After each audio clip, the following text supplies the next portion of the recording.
1절에서 11절까지 말씀입니다. 고린도 후서 1장 1절에서 11절까지 말씀, 저와 여러분들 한 절씩 번갈아서 읽습니다.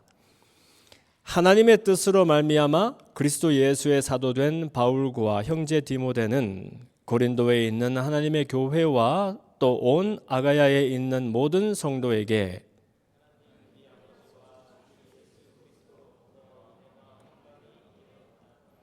찬송하리로다. 그는 우리 주 예수 그리스도의 하나님이시요 자비의 아버지시요 모든 위로의 하나님이시며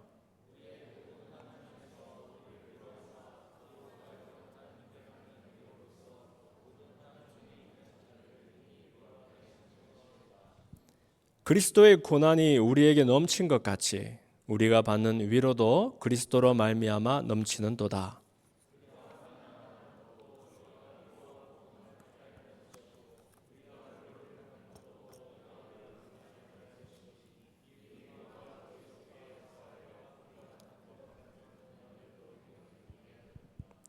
너희를 위한 우리의 소망이 견고함은 너희가 고난에 참여하는 자가 된 것 같이 위로에도 그러할 줄을 알미라.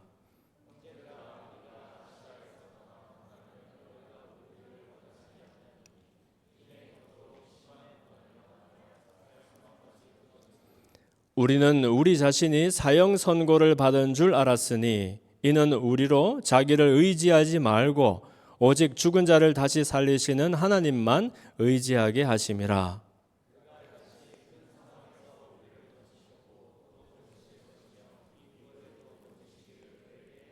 다 함께 너희도 우리를 위하여 간구함으로 도우라. 이는 우리가 많은 사람의 기도로 얻은 은사로 말미암아 많은 사람이 우리를 위하여 감사하게 하려 함이라. 살아계신 하나님, 예배의 자리로 우리를 초대해 주시고 또 하나님을 아버지라 부르며 또 찬양과 경배를 올려드리고 세밀하지만 우리 각자에게 주시는 분명한 음성을 듣고 주님 따라 사는 길로 우리를 불러주시니 감사합니다. 이 시간 주의 말씀 앞에 가난하고 겸비한 마음으로 섰습니다. 말씀 속에서 새로워지는 은혜, 성령으로 뜨거워지는 은혜를 경험하도록 하나님 축복하여 주시옵소서. 예수님 이름으로 기도합니다. 한번 따라합시다. 하나님께 소망을 두는 삶. 어디다 소망을 둔다고요? 네, 하나님께 소망을 두는 삶이라는 제목으로 하나님의 말씀의 은혜를 나눕니다. 오늘부터 그렇군요. 제가 말씀 나누기 전에 중요한 순서를 빠뜨렸습니다. 리마인드 해주셔서 감사합니다. 오늘 우리하고 함께 처음으로 예배드리는 귀한 분이 계셔서 소개해 드리려고 합니다. 우리 김슬기 자매님 오셨는데요. 저 뒤에 계세요. 남편분이 장종규 형제님, 남편분이 포닥으로 오셨어요. 그래서 그럼 이번에 이 지역에 처음으로 오신 건가요? 네, 네, 우리 큰 박수로 환영하겠습니다. 네, 저 뒤에 앉아 계시는데, 네, 이 두 부부가 또 웨스트 라피에트에서 잘 정착하고 또 익숙해질 수 있도록 여러분들 많이 격려해 주시고 또 도움 주시기를 바랍니다. 참 잘 오셨습니다. 환영하고 축복합니다. 자, 오늘부터 해서 성탄절 전까지 4주간을 대림절이라고 합니다. 혹은 대강절이라고 합니다. 대강 예배드리나? 대강절? 그거 아니죠. 이 강이라는 게 내려온다는 말이에요. Advent. 그러니까 이 대림절, 대강절 하는 이 시기는 다름 아니라 내려오시는 주님. 그러니까 2000여 년 전 우리에게 생명이 되기 위해서 사람이 사는 길을 가르쳐주고 그 길이 되시기 위해서 이 땅에 오셨던 예수님, 그리고 장차 다시 오시는 그 예수님을 또 기억하고 소망하는 그런 절기가 되는 거죠.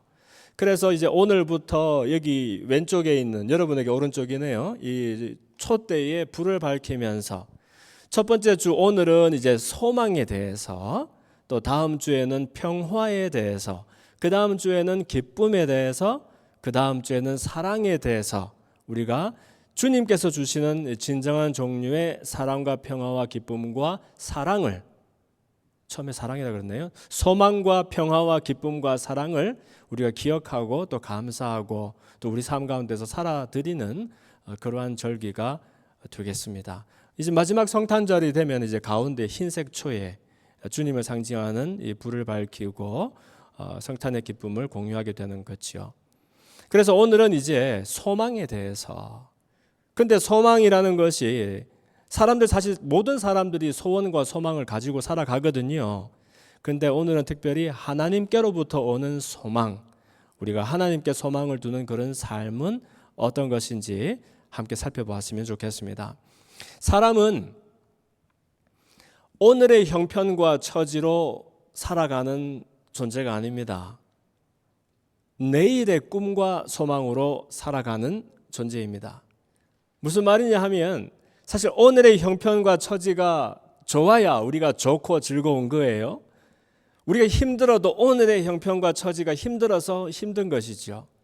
그러나 사실은 오늘의 형편과 처지 때문에 정녕 행복하고 즐겁고 감사한 그런 삶을 살아가는 것이 아니고, 사실은 우리의 삶의 의미, 진짜 행복의 근원이 되는 것은 내일에 대해서 우리가 품고 있는 꿈과 소망 때문에 그렇게 살아간다는 겁니다. 그래서 사실 엄청 많은 것을 가지고 있는 사람, 돈도 많고 이룬 일들도 많고 학위도 많고 똑똑하고 모든 면에서 모자라는 것이 없는데 이상하게 한 곱이 한 곱이 넘어가면, 그렇죠, 순간순간 우리에게 좋은 동기와 또 목적이 되는 그런 모티베이션이 있어요. 그죠? 나 이번에 이거 열심히 해서 이거 이루어야지.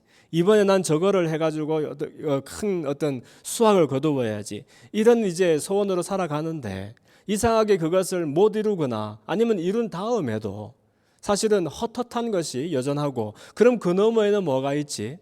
끊임없이 이렇게 목말라가 애타게 찾아다니다가 끝이 나는 것이 우리들의 생애인 것 같아요. 그런데 반대로 가진 것도 없고 이룬 것도 없는 것처럼 보이지만 사실 내 속에 진정 소원이 되고 꿈이 되고 소망이 되는 것이 풍성한 사람은 오늘의 형편과 처지를 뛰어넘어서 그렇게 살아가게 된다는 것입니다. 이것이 다름 아니라 하나님을 신뢰하고 하나님 안에서 살아가는 모든 하나님의 자녀들의 어떤 삶의 비결이 될 거예요. 성경에는요, 이렇게 하나님께서 주시는 소망에 붙들려 살았던 사람들의 이야기가 무수하게 기록이 되어 있습니다. 구약 성경만 보더라도 여러분 엘리야 선지자 잘 알지요? 엘리야, 엘리사 헷갈리면 안 돼요. 그렇죠? 엘리야가 스승이고 엘리사가 제자고 그렇습니다. 이 엘리야는 이스라엘 민족이 제일로 존경하는 선지자이고 죽음을 경험하지 않고 하늘로 들러 올라갔었던 그런 위대한 선지자였지요. 이 사람은 사실 한때에 850대 1의 결투에서 승리를 경험했었던 대단한 사람인데, 그러나 금방 돌아서서는 어느 새인가 하나님 나 죽여주세요, 나 여기서 죽는 게 차라리 낫겠어요 하면서 소망이 끊쳐서, 소망이 끊치 뭡니까? 절망을 경험하면서 하나님께 도움을 호소했었던 그런 사람이기도 했어요. 여러분 특히 남학생들 학창시절에 몇 대 몇까지 한번 해봤습니까? 우리 무용담 있잖아. 내가 말이지 한창 때는 5대1로 내가 한번 해봤어. 그 1쪽이 아니고 주로 5쪽에 있더라고요. 보니까 5명 중에 1명. 나는 한 10대1까지 해봤어. 그러면 보통 이 1쪽이 아니고 10쪽에 있는 거예요. 그런데 이 엘리야 선지자는 무려 8대1도 아니고 80도 아니고 850대 1. 여러분 사연 잘 알고 있지요. 이 북이스라엘에 아합이라는 아주 악한 왕이 있던 시절에 당시 사람들이 하나님을 반역하고 우상에 빠져서 그렇게 살아가던 시절이었잖아요. 그 까닭은 아합이 시돈의 공주였던 이세벨을 이제 데리고 와서 결혼을 하는데, 이세벨이 사실 굉장히 아름다운 여인이었지만 그 마음에 악독이 있고 하나님을 경외하지 않던 우상을 섬기는 그런 여인이었단 말이에요. 그래서 사마리아를 포함해서 곳곳에 이 시돈에서 수입해온 이 뭐예요? 바알 신전, 아세라 신전을 이렇게 세우고 사람들에게 이 우상을 섬기도록 그렇게 강요를 했다는 겁니다. 그러다 보니 하나님이 이를 기뻐하지 않고 3년이 넘도록 극심한 가뭄을 내리게 되지요. 그래서 결국에 이 엘리야가 이것을 예언한 적이 있고 아합 왕에게 엘리야와 또 하나님 따르던 많은 무리들이 눈에 가시였단 말입니다. 그래서 어느 날인가 하도 핍박을 하니까 엘리야가 갈멜산에서 한판 붙자 이제 이렇게 된 거예요. 갈멜산으로 바알 섬기는 사람, 아세라 섬기는 사람 다 데리고 와라. 거기에서 너희들이 이 가뭄이 나로부터 비롯된 것이라고 비난을 하는데 거기에서 이 마른 하늘에 불이 떨어지게 하는 신이 참신인 것으로 하자. 그렇게 해서 이제 결투가 벌어지게 된 거예요. 바알 선지자가 몇 명? 450명. 아세라 선지자가 몇 명? 400명. 도합 850명이 갈멜산을 무섭게 그냥 에워싸고 구름같이 이렇게 모이게 되었습니다. 그런데 하나님 섬기는 사람은 오직 엘리야 한 사람뿐이에요. 그런데 이 850대 1의 결투의 결과가 어떻게 됩니까? 바알과 아세라 선지자들은 그냥 자기들 종교의식을 따라서 하루 종일 노래를 부르고 춤을 추며 기괴한 행동들을 하는데 나중에는 불이 안 떨어지니까 온몸에 막 칼을 그어가면서 피를 흘리면서 그렇게 요란하게 의식을 치렀지만 아무 일도 일어나지 않게 된 거예요. 그제서 이제 엘리야가 답답하다는 듯이 등장을 해서 그 갈멜산 꼭대기에 제단을 쌓게 되지요. 12개의 돌로 단을 쌓고 그 위에다가 송아지를 잡아서 각을 떠서 재물을 던지고 그리고 그 위에다가 다시 12동이 물을 철철철 부어서 아예 또랑을 이루게 한 거예요. 아니 물기 하나 없어도 불이 내리기 어려운데 물을 그렇게 부어놓고서 어떻게 하려고 하는지. 그러나 엘리야가 하나님을 신뢰하면서 불 내리시기를 기도할 때 마른 하늘에서 불이 내리는데 그 제단 위에 있는 송아지만 태우는 것이 아니라 세상에 또랑을 이루었던 그 12동의 물을 핥았다라고 말하고 있는 거예요. 사람들이 얼마나 놀랐겠습니까? 하나님의 능력에 얼마나 감탄을 하게 되었겠습니까? 그래서 그때 혼미백산된 이 바알과 아세라의 거짓 선지자들을 기손시내라는 곳까지 쫓아가서 다 이렇게 죽이고 큰 승리를 거둔 적이 있었습니다. 그러나 이 이세벨 여왕이 이를 몹시 분하게 여기고 내가 이 엘리야를 오늘 살려두면 차라리 내 위에 벌이 임해라. 이 무슨 말이에요? 결단코 내가 엘리야가 죽였던 내 선지자들처럼 오늘 엘리야를 죽이고 말겠다. 그 나라 최고 가는 권세 잡은 사람이 자기를 죽인다고 하니까 이 엘리야가 두려워서 나무로 도망을 칩니다. 이스라엘 사람들은 사람 살만한 땅을 단에서 부엘세바라고 불렀어요. 이 단이라는 건 북쪽 끝을 말해요. 이스라엘의 경계 단 지파에게 주셨던 땅, 단. 그리고 저 제일 남쪽에 있는 땅을 부엘세바라 그래요. 왜 부엘세바까지라고 하느냐면 부엘세바보다 더 남쪽으로 여러분이 내려가면 거기에는 끝없는 사막이 펼쳐지는 거예요. 사람이 살 수가 없어요. 그래서 이 엘리야가 살아보겠다고 나무로 해서 부엘세바까지 가고 거기에서 자기의 몸종을 머물게 한 다음에 거기서 다시 하루길을 더 남으로 내려갑니다. 자기를 추격하는 사람들이 자기를 찾지 못하도록 찾아도 어려워서 포기를 하도록 사람 살지 못한 땅으로 도망을 하는데 거기에서 엘리야가 무엇을 경험하느냐? 바로 절망을 경험하게 되는 게. 하나님이 소원을 주시면 우리 속에 뭐가 생깁니까? 소망이 생깁니다. 그런데 이 소망에서 끊어지면 우리 속에는 절망이 생기게 되는 거예요. 이 절망이라는 것이 아니 대낮에는 너무너무 뜨거워서 견딜 수가 없고 밤이 되니까 너무너무 춥고 배고파서 견딜 수가 없는 그 광야. 거기에서 엘리야가 살아보겠다고 찾은 것이 이 로뎀 나무라는 거예요. 로뎀 나무는 광야에서도 이 식물이 자랄 수 있는 몇 안 되는 것 중에 뿌리만 길고 정말 볼품이 없는 그런 나무예요. 허리춤이나 올까. 이파리도 무성하지 않아서 그러나 떼약볕을 피하느라고 그 로뎀 나무 밑으로 기어 들어가서 이렇게 비스듬히 누워있는 자기 신세를 생각하니까 850대 1로 붙었던 그것은 그 승리는 온데간데 없고 이 사람 마음속에 두려움과 좌절과 절망만 가득했다는 거예요. 그래서 엘리야가 이런 이제 열왕기상 19장 4절 말씀에 보면 하나님께 탄식하듯이 이런 말을 합니다. 여호와여 넉넉합니다. 이제 내 생명을 거두어 주시옵소서. 넉넉하다는 말은 하나님, 나 이제 살만치 살았습니다. 더 살고 싶지도 않고 내 생명을 좀 거두어 가세요. 나 이제 더 이렇게 바라고 기대하고 하는 거 없습니다. 여기서 제발 끝나게 해주세요 하는 말이죠. 아무리 큰 승리를 경험해도 사람에게서 소망이 떨어져 나가면 이렇게 하나님 내 생명을 취하옵소서 하는 말을 하게 되나 봅니다. 그런가 하면 엘리야뿐만 아니라 사실 다윗도, 성군 다윗도 그런 절망 가운데서 하나님 안에서만 경험할 수 있는 소망을 발견했던 그런 사람이에요. 엘리야는 사실은 그렇게 절망할 때 하나님이 저버려 두지는 않으셔요. 나중에 여러분 사연을 아시죠? 까마귀를 통해서 떡과 물을 물어다가 먹이고, 그래서 절망 속에 있는 이 엘리야를 하나님 회복하셔서 다시 하나님의 귀한 일들 위해서 사용해 주십니다. 그러나 이 다윗 같은 경우에는 다윗도 참 기구한 운명의 주인공이 있죠.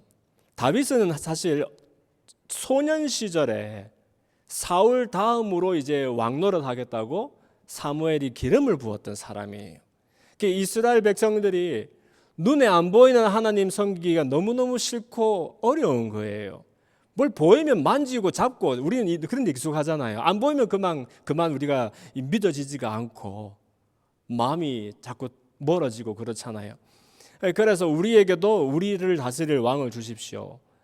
하나님이 내키진 않지만 집안도 좋고 인물도 좋고 다른 사람보다 머리 하나 더 크다고 했던 이 사울을 왕으로 세웁니다. 그러나 사울이 천마음을 잃어버리고 하나님을 순종하지 않고 그렇게 또 우상도 섬기고 하니까 하나님, 내가 사울 세운 것을 후회한다. 그러면서 선지자 사무엘에게 너는 이제 이새의 집으로 가서 내가 거기에 다음 왕 그릇을 예비했으니까 그 아이에게 기름을 붓고 왕으로 세워라. 이제 그 사연을 여러분 잘 아시잖아요. 이새의 집으로 갔더니 첫째, 둘째, 셋째 다 키 크고 늠름한 아이들이 있는데 다 아니라는 거예요.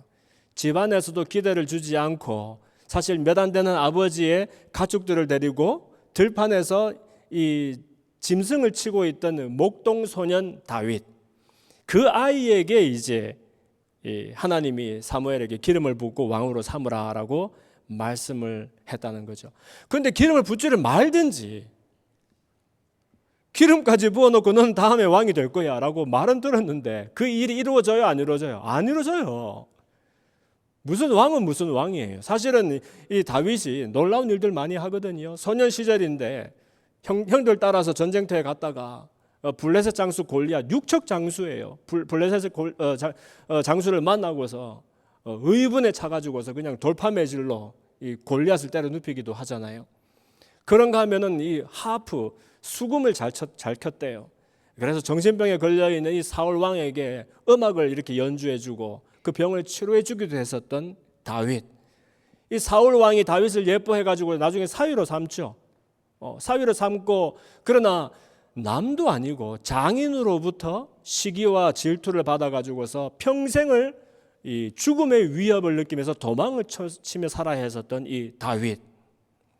나중에는 다윗이요, 들었는 얘기는 있는데 너는 왕이 될 거야. 언젠지는 모르지만 자기 다른 사람들도 부하들도 있는데, 그러나 끊임없이 도망만 다니다가 남의 나라에까지 가서 미친 척을 하면서 자기의 목숨을 구걸해야 되는 그런 시절도 있었단 말입니다. 그때 얼마나 절망이 되었겠어요. 그래서 여러분 시편에 총 몇 편의 시가 있는지 아십니까? 150편의 시가 있어요. 그 중에 대부분이 이 다윗이 쓴 시입니다.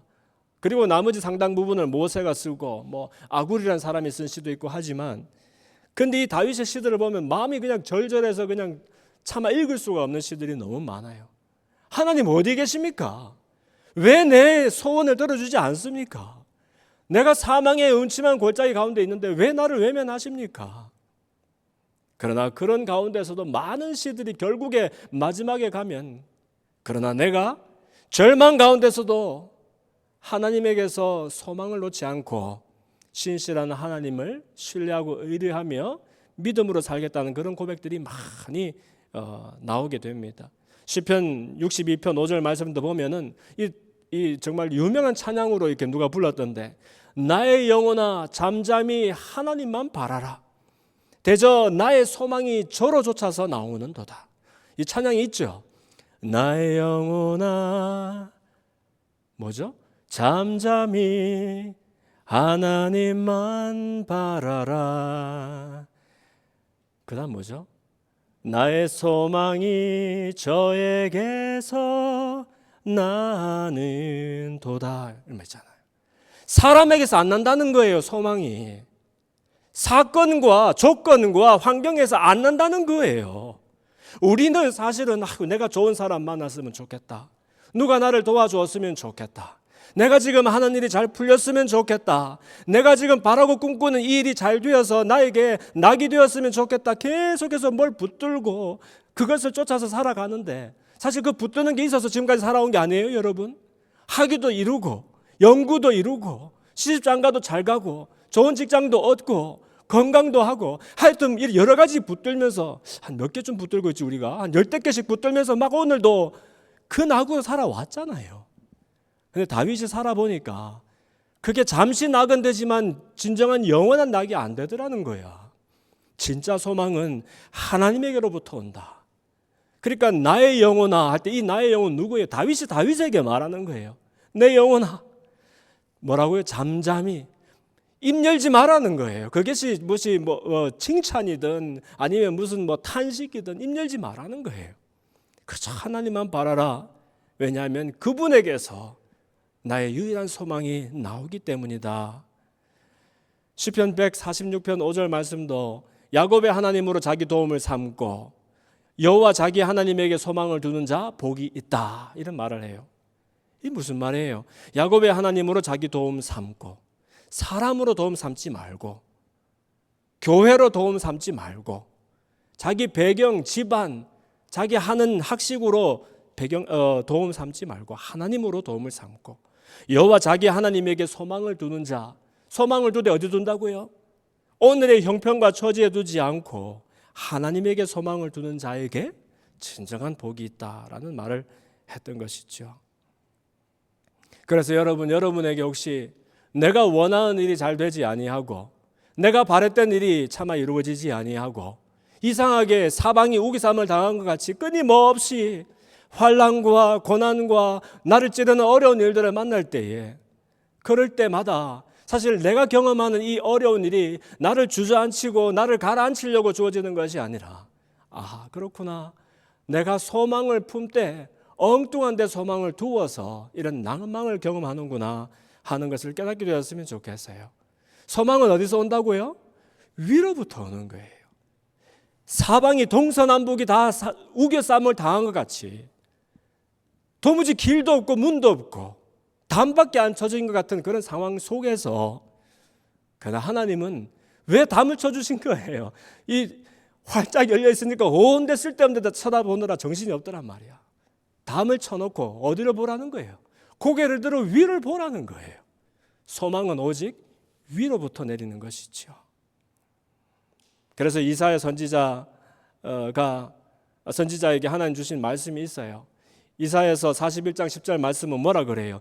두려워 말아라, 내가 너와 함께함이니라. 놀라지 말아라, 나는 내 하나님이 됨이니라. 내가 너를 굳세게 하리라. 참으로 너를 도와주리라. 참으로 나의 의로운 오른손으로 너를 붙들리라. 얼마나 두려웠겠어요.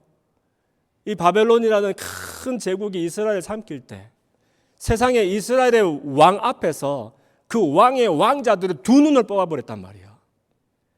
그리고 이스라엘의 똑똑한 친구들, 여러분들처럼 똑똑하고 잘생기고 전도 유망한 젊은이들 다 그냥 이렇게 새끼줄에 껴가지고 질질 끌고서 바벨론을 끌고 가버렸단 말이에요. 언제 끝날지도 모르는 그런 절망 속에 놓여 있을 때 얼마나 두려웠겠어요. 그런데 이 두려움이, 이 어려운 고난이 말 안 듣는 녀석들 망해봐라 이렇게 하면서 하나님 주신 것이 아니고, 절망, 소망이 끊치는 그 일을 통해서 진짜 소망이 위로부터 온다는 것을 깨닫게 하시려고 하나님이 그렇게 하셨다는 거예요. 어떻게 알 수 있느냐? 그래서 이사야를 통해서 자기 백성들에게 격려와 위로의 말씀을 하나님이 이렇게 주시는 거예요. 뭐라고? 두려워 말아라는 거예요. 두려워 말아라, 내가 너와 함께 함이니라. 우리 같으면 두려워 말아라, 시험 A 받게 해주마, 이렇게 해야 말이 되는데, 아니면 두려워 말아라, 이번에 그랜트 잘 되게 해주마, 이렇게 해야 될 텐데, 뭐 그러면 좋은 일이죠. 근데 사실은 그런 좋은 일들의 진짜 근원이 되시는 하나님이 내가 너와 함께 하겠다. 놀라운 일 아니에요? 좋은 일들이 아니라 좋은 일들의 근원, 이유가 되시는 분이 나와 함께 하겠다는 거예요. 놀라지 말아라. 무서운 일, 두려운 일, 놀랄 만한 일 생기면 놀라야지. 왜 놀라지 말아라 그래요? 놀라지 말아라. 내가 너의 하나님이 된다는 거예요. 하나님이 내가 널 도와줄게, 내 곁에서 지켜줄게, 그게 아니라 내가 너의 하나님이 되겠다는 것은 우리가 하나님의 자녀가 되고 하나님이 우리의 하나님이 되면 이 끝난 거 아닙니까? 끝난 것. 우주를 지으시고 우주 속에 있는 만유를 지으신 분께서 우리 삼촌의 하나님이거나 우리 고모의 하나님이 아니라 나의 하나님이 되신다는데 이게 다 끝나는 얘기 아닙니까? 내가 너를 굳세게 하리라, 참으로 너를 도와주리라, 참으로 나의 의로운 오른손으로 너를 붙들리라. 이 말씀이 여러분 가운데에 영원한 소망의 말씀과 또 격려의 말씀이 되기를 소원합니다. 오늘 본문에 나오는 사도 바울의 이야기가 바로 구약에서뿐만 아니라 이렇게 소망이 끊쳐진 사람들에게 하나님만 주실 수 있는 그런 위대한 소망의 이야기를 잘 표현하고 있는 것 같아요. 오늘 본문에서 특별히 7절 이하에 보면은 고린도 전후서, 그죠? 이 사도 바울이 고린도에 있는 교회를 향하여서 썼던 편지글입니다. 총 4편의 편지를 썼는데 사실 그 가운데서 우리가 2편을 이렇게 성경에서 찾아볼 수 있는 것이지요. 근데 이 문제도 많고 고난도 많았던 고린도 교회를 향해서 사실 그들보다 더 큰 문제와 환난을 경험했었던 이 바울이 위로를 던지면서 또한 오늘 우리가 들었던 것처럼 하나님께서만 줄 수 있는 참 소망을 가지기를 격려하는 그런 대목이에요. 7절 말씀을 보니까 너희를 위한 우리의 소망이 견고함은 너희가 고난에 참여하는 자가 된 것 같이 위로에도 그러할 줄을 알기 때문이다. 무슨 말이냐 하면 나는 너희들에게 소망이 있다라고 믿는다. 왜냐? 너희들에게 고난이 주어졌다는 것은 고난 주신 하나님이 위로도 주실 것을 내가 알기 때문이다. 이렇게 말하는 거예요. 그리고 8절에서 형제들아 우리가 아시아에서 당한 환난을 너희가 모르기를 원치 않는다. 힘에 겨웁도록 심한 고난을 당해서 살 소망까지 끊어지고 우리는 우리 자신이 사형 선고를 받은 줄로 알았으니 이는 우리로 자기를 의지하지 말고 오직 죽은 자를 다시 살리시는 하나님만 의지하게 하심이다. 이 무슨 말이냐면 우리가 아시아에서 경험했었던 환난을 너희들도 꼭 알았으면 좋겠다 하는 그런 얘기예요. 아시아에서 겪은 환난, 이게 뭘까 여러분? 사도 바울은 사실은 어마어마한 고난을 예수님의 이름과 그분의 복음 때문에 경험했었던 사람이었죠. 사도 바울이 경험했었던 이 고난은 글로 다 쓰기 모자랄 정도로 대단한 것이었습니다.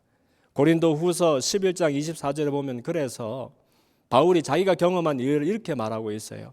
내가 수고를 넘치도록 하고 옥에 갇히는 일도 더 많이 하고 투옥이 많이 됐다는 거예요. 감옥에 매도 수없이 맞고 여러 번 죽을 뻔도 하였고 유대인들에게 40에 하나 감한 매를 40에 하나 감했으니까 39대 맞는 거. 39대 왜 39대냐 하면은 유대 사람들에게는 유대의 그 종교의 전통을 따라서 서로 치리할 수 있도록 권한을 주었는데 사실은 사도 바울처럼 로마 시민권을 가지고 있는 사람 이렇게 함부로 매질하는 것 자체가 불법이죠. 이미 대중의 이름으로 이렇게 이런 일을 이제 했는 거죠. 그래서 한도가 39대예요. 그나마 사람을 죽이거나 그거보다 더한 벌을 주는 것은 불법으로 되어 있었던 때였죠. 그래서 유대인들에게 40에 하나 감한 매를 5번이나 맞았다는 거예요. 태장을 3번을 맞고 돌 쳐서 사람 죽이려고 하는 것을 1번 당하고 또 배를 타다가 파손이 되는 것이 3번 있었는데 그때에는 일주일 동안 햇볕도 보지 못하고 폭풍 풍랑 속에서 그렇게 살아야 했으며 여러 번 여행 중에서 강의 위험, 강도의 위험, 동족의 위험, 이방인의 위험, 시내의 위험, 광야의 위험, 바다의 위험, 거짓 형제 중의 위험, 그런 가운데서 수고하고 애쓰면서 제대로 자지를 못하고 줄이며 목마르며 여러 번 굶으며 추우며 헐벗었다라고 고백을 하고 있어요. 그런데 대체 무엇이 사도 바울로 하여금 이렇게 어마어마한 고난과 환난 가운데서 끝까지 믿음을 잃지 않고 예수 그리스도의 이름을 전하기 위해서, 그 복음을 전하기 위해서 이렇게 달려가게 했을까요? 그것은 그가 늘 고백하는 것처럼 자기는 죽었다는 거예요. 혹시 자기가 살았으면 그것은 내가 산 것이 아니요 내 안에 계시는 예수 그리스도께서 사시는 것이다. 그러니까 이 사람에게 삶을 살게 하는 이유, 그걸 소망이라 하잖아요. 소망. What he hope for. 이 사람을 살게 하는 이 소망이라는 것은 자기 안에 있지 아니하고 자기를 건져주시고 살려주시고 생명 가운데 살게 하신 예수 그리스도에게 있었다 하는 것이고요. 이 땅에 소망을 두지 아니하고 천국의 소망을 두고 산 사람이었기에 이 땅의 위에서의 고난을 이겨내는 사람으로 살게 했다는 것이었겠지요. 이랬던 이 바울도 여기서 말하는 아시아는 특히 에베소를 의미합니다. 에베소에 머물렀을 때 이 사람 정말 마음이 그냥 무너지는 그런 큰 절망을 경험하게 되었어요. 이 에베소라는 곳에, 사실 에베소는 지금도 여러분 가시면 이제 지금 이름은 에베소가 아니에요. 터키의 셀축이라는 곳인데 거기 가면은 지금도 그 아데미 신전에 터가 남아 있어요. 웃기는 게 이제 그 세계 뭐 7대 8대 불가사의라 불릴 만큼 당시 어떻게 그런 기술로 어마어마한 규모의 신전을 지었는지 우리 알 수는 없지만, 그런데 내 생각에는 아마 이 예수 믿는 사람들이 또 분해서 그 다 허물지 않았을까. 근데 그 가운데서 그 많은 기둥들 가운데 딱 하나가 이 끝까지 높이를 유지하면서 서 있는 이 장소가 있어요. 그런데 이제 거기에 아데미 그걸 뭐라 그러죠? 그 신이 서 있는 걸 뭐라 그러죠? 뭐 동상, 그거는 이제 있지 않죠. 이제 우리가 뭐 박물관에 가면 이제 볼 수 있는데, 근데 거기는 그래서 은이 많이 나오고 하니까 당시에 그 여러분 사도행전 지금 통독을 하는데 쭉 읽어보면은 그 대목을 만날 거예요. 이 데메드리오라는 사람을 포함해서 많은 은세공업자들이 그곳에 있는 이 아데미 여신상과 또 그 신전의 모양을 이 조각을 해가지고서 팔곤 하는 그 유명한 관광지였죠. 지금도 한국에 경주 가면 여러분 첨성대 그것도 돈 주고 사고, 석굴암, 뭐 다보탑, 석가탑 이런 거 동상 같은 걸 팔잖아요. 그런 것처럼 은세공업자들이 큰 돈을 벌던 그런 동네였는데, 거기에서 이제 이 사도 바울이 복음을 전한다고 바울이 늘 하는 말이 뭐겠어요? 그 동네에서 사람으로 만든 것은 신이 아니다 라고 그냥 무섭게 그냥 선포를 해버리니까 이 관광 왔다가 물건 사야 될 사람들이 다 도망가고 해서 이 데모드리오와 은세공업자들이 큰 낭패를 보게 되었죠. 그래서 이 사람들이 그냥 이렇게 무리를 지어 가지고서 이 바울의 일행들을 붙잡아서 그 지금도 그 에인션 헤리티지 그 뭐죠? 그 유적지를 가면은 그 셀축 박물관이 있고 그 옆에 보면 큰 원형 극장이 있어요. 자료를 보니까 2만 명, 3만 명 얘기하는데 제 생각에는 한 5천 명 정도 들어갈까 하는. 근데 어쨌든 거기에서 사람들이 이제 바울 일행을 잡아가지고서 막 참소를 하고 처형을 하려고 하고, 바울은 그나마 거기에 붙잡히지 않아가지고서 도망을 치게 되고, 바울도 사실은 거기에 가서 항변을 하려고 그랬죠. 자기 일행들이 말리면서 당신이 들어가서 항변해본들 무슨 소용이 있겠느냐. 목숨을 살리고 그리고 그 차우를 도모하자. 이렇게 해서 그때 이제 그 바울의 마음이 얼마나 무너지고 자기 때문에 고통당하는 동료들 때문에 얼마나 절망이 되었겠으며, 그래서 이제 그런 여러 가지 환난과 고초를 당하면서 이 말을 하는 거예요. 우리가 아시아에서 당했었던 그 환난을 너희가 모르기를 원하지 않는다. 이 얘기는 뭐예요? 우리가 환난 가운데 거하나 때로는 고난이 우리를 애워싸나, 그러나 환난을 주신 이가 우리에게 위로도 주시고 사방이 환경 속에서 우겨쌈을 당하는 것 같으나 그러나 늘 위로부터 길을 내시는 분이 우리에게 영원한 소망을 주신다 하는 그 얘기를 꼭 하고 싶었던 것입니다. 그러므로 여러분, 진정한 소망은 보이는 데서 오지 아니하고 보이지 않는 데서 온다는 것을 오늘 꼭 우리가 기억했으면 좋겠습니다. 고린도후서 4장 18절 말씀을 보면 우리가 돌아보는 것은 그래서 보이는 것이 아니요 보이지 않는 것이니 보이는 것은 잠깐이요 보이지 않는 것은 영원함이다라고 말씀하고 있어요. 그래서 로마서 또 8장 24절 이하의 말씀을 보면 우리가 소망으로 구원을 얻었음에 보이는 소망이 소망이 아니니 보는 것을 누가 바라리요? 만일 우리가 보지 못하는 것을 바라면 이제는 참음으로 기다릴지니라. 다시 한번, 보이는 것은 소망이 아니라는 거예요. 보이는 소망은 소망이 아니라는 거예요, 여러분. 보이는 것도 중요해요, 우리한테. 그렇죠? 돈도 중요하고요, 집도 중요하고요, 관계도 중요하고요, 일도 중요하고 다 중요한 거예요. 안 중요한 거 아니에요. 그러나 그 보이는 것들이 진짜 소망인 양, 제일 중요한 소망인 양 살아가다가는 낭패를 본다니까요, 낭패를. 그래서 그 보이는 소망을 붙들고 살아가다가 이루면 어떡할 거예요? 그럼 그 다음에는 어떡할 거예요? 헛헛해서. 혹시 또 쫓아가다가 못 이루면 어떡할 거예요? 절망이 돼서 어떻게 살겠어요? 그러나 진짜 소망은 보이지 아니하는 데 있다. 그럼 우리가 보이지 아니하는 것을 바란다면 이제는 참음으로 기다릴지니라. 인내로, 믿음으로 하나님의 이루실 것들을 바라보며 기다릴 수 있어야 한다는 겁니다. 오늘날 우리에게도 하나님으로부터 오는 소망이 필요합니다. 세상에 하나님을 아는 사람과 모르는 사람이 있지만 세상에 하나님이 필요 없는 사람은 하나도 없습니다. 하나님을 믿는 사람과 믿지 않는 사람들이 있지만 그러나 하나님으로부터 오는 소망이 필요 없는 사람은 하나도 없습니다. 고대 농경 사회에 사람이 죽을 때 그 원인 중에서 15%가 사람이 사람을 때려서 죽이는 것이었대요. 무려 15%가.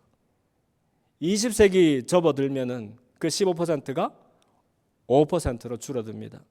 사람이 기술도 생기고 힘도 생기고 실력이 생기니까 많이 줄었지요. 21세기가 되면 이것이 1%로 줄어듭니다. 지금도 전쟁의 소식은 끊이지 않지만 전쟁으로 사람이 사람을 해야 하는 일로 인해서 죽는 숫자가 2012년에 보니까 인구를 60억으로 잡으면 60만 명, 딱 1%가 폭력에 의해서 사망을 하게 되었습니다.